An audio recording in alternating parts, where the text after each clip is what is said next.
पैगंबर, जब मोमिन तुमसे उस दरख्त के नीचे बयात कर रहे थे तो अल्लाह उनसे खुश हुआ और जो सिद्क़ व खुलूस उनके दिलों में था वो उसने मालूम कर लिया, तो उन पर तस्कीन नाजिल फरमाई और उन्हें जल्द फतह इनायत की और बहुत सी गनीमतें वो आइंदा भी हासिल करेंगे। और अल्लाह गालिब है, हिकमत वाला है। अल्लाह ने तुमसे बहुत सी गनीमतों का वादा फरमाया है कि तुम उनको हासिल करोगे, फिर उसने ये गनीमत तुम्हें जल्दी से दिलवा दी और लोगों के हाथ तुमसे रोक दिए। गरज ये थी कि ये मोमिनों के लिए अल्लाह की कुदरत का नमूना बन जाए और वो तुमको सीधे रास्ते पर चलाए। और कुछ और गनीमतें देगा जिन पर तुम कुदरत नहीं रखते, और वो अल्लाह ही की कुदरत में है और अल्लाह हर चीज पर कादिर है।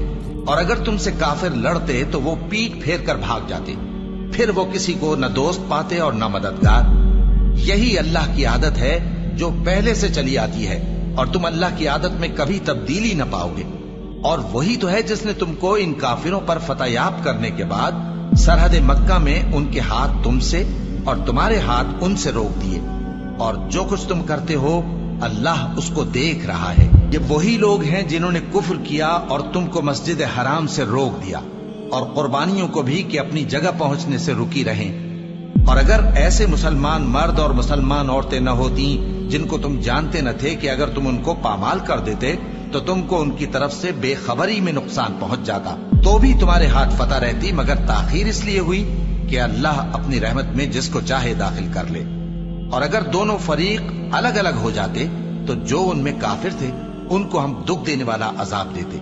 जब काफिरों ने अपने दिलों में जिद की और जिद भी जाहिलियत की, तो अल्लाह ने अपने पैगंबर और मोमिनों पर अपनी तरफ से तस्कीन नाजिल फरमाई और उनको परहेजगारी की बात पर कायम रखा, और वो इसी के मुस्तहिक और अहल थे। और अल्लाह हर चीज से खबरदार है। बेशक अल्लाह ने अपने पैगंबर को सच्चा और सही ख्वाब दिखाया था कि तुम इंशाअल्लाह मस्जिद हराम में अपने सर मुंडवाकर या अपने बाल तरशवाकर अमन व अमान से दाखिल होगे और किसी तरह का खौफ न करोगे। जो बात तुम नहीं जानते थे अल्लाह को मालूम थी, सो उसने उससे पहले ही जल्द एक फतह अता फरमाई। वही तो है जिसने अपने पैगंबर को हिदायत की किताब और दीन हक देकर भेजा ताकि उसको तमाम दीनों पर गालिब करे, और हक साबित करने के लिए अल्लाह ही काफी है। मुहम्मद सल्लल्लाहु अलैहि वसल्लम अल्लाह के पैगंबर हैं और जो लोग उनके साथ हैं वो काफिरों के मुकाबले में तो सख्त हैं और आपस में रहमदिल। ऐ देखने वाले, तू उनको देखता है कि अल्लाह के आगे झुके हुए सर्वसुजूद हैं और अल्लाह का फजल और उसकी खुशनुदी तलब कर रहे हैं। कसरत सुजूद के असर से उनकी पेशानियों पर निशान पड़े हुए हैं। उनके यही औसाफ तौरात में हैं और यही औसाफ इंजील में हैं। वो गोया एक खेती है जिसने पहले जमीन से अपनी सुई निकाली, फिर उसको मजबूत किया, फिर मोटी हुई और फिर अपने तने पर सीधी खड़ी हो गई और लगी खेती वालों को खुश करने ताकि काफिरों का जी जलाए।